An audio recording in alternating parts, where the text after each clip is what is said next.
3 वर्षापासून सक्षम टाटेचा आणि माझं प्रेम संबंध होते. सक्षमवर MPD पडली होती, तर त्याने सुटून आल्यापासून माझ्या घरचे त्याचा गेम लावण्यावरच होते. त्याच्यावर 3 गोळ्या झाडल्या तरी त्याला काही झाले नाही. तेव्हा त्याच्या डोक्यात फरशी वगैरे टाकून मारलं त्याला. तुझं नाव काय? आचल गजानन मामिडवार. काय घटना काय झाली नेमकी?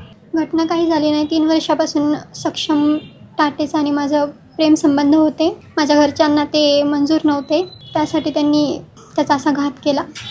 कुणी काल कुणी त्याच्यावर म्हणजे वार? माझे वडील गजानन मामिडवार आणि माझे 2 भाऊ हिमेश मामिडवार आणि साहिल मामिडवार.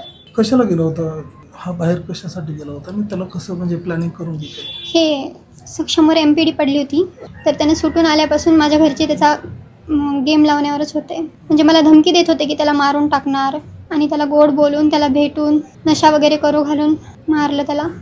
त्याच्यावर 3 गोळ्या झाडल्या तरी त्याला काही झाले नाही. तेव्हा त्याच्या डोक्यात फरशी वगैरे टाकून मारलं त्याला. हा विरोध नेमका कशामुळे?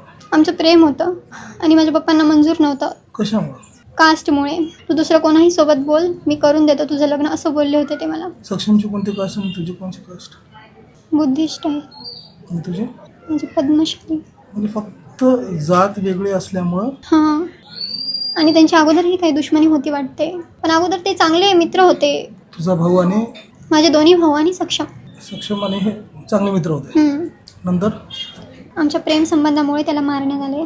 तुझी काय आता तुला काय म्हणजे काय तुझी भावना काय आता नेमकी? माझी भावना काहीच नाही, बस आम्हाला न्याय मिळाला पाहिजे. आरोपींना शिक्षा होईल. हां, आरोपींना शिक्षा व्हायलाच पाहिजे. काय शिक्षा व्हायला पाहिजे? फाशी. बरं, तुझ्या वडिलांनी भावांनी सक्षमला मारले, प्रेम कमी होणार आहे? नाही, मी लग्न करेल सक्षम सोबत.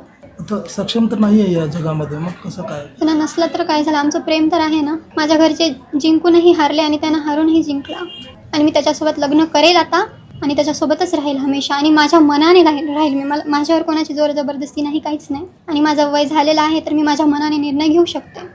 मग आता पुढचं भविष्य तुझं इथेच राहायचं का कुठं? इथेच राहायचं आहे आणि सक्षमचीच बनून राहायचं आहे. पण इथले तुला मंजूर करतील काहीतरी? करतील. इथल्या घरच्यांचं काय म्हणणं आहे? यांचं म्हणणं आहे तेच. माझ्या मनावर सोडलं यांनी, आणि माझी इच्छा आहे की मी इथे राहावं त्याची बनून आयुष्यभर. तुझं वय तर कमी आहे. काही होत नाही. बोल.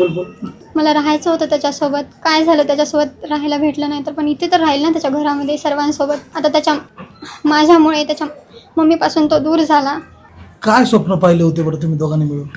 काही नाही, लग्न करायचं वगैरे खूप काही स्वप्न पाहिले होते. सांग ना भाऊ. काय सांगू आता, घरच्यांनी सगळे स्वप्न तर तोडून टाकले. एक इच्छा होती की लग्न करून सक्षमच्या घरात यावं म्हणून, असं नाही झालं. आता मी इथेच राहील हमेशासाठी. काय पुढचे काय स्वप्न पाहिले होते तुम्ही दोघांनी मिळून?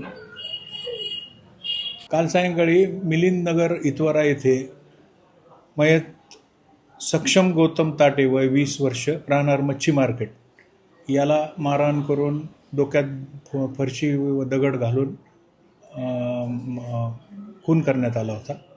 त्यातील आरोपी आम्ही आज अटक केलेत आणि तपास चालू आहे.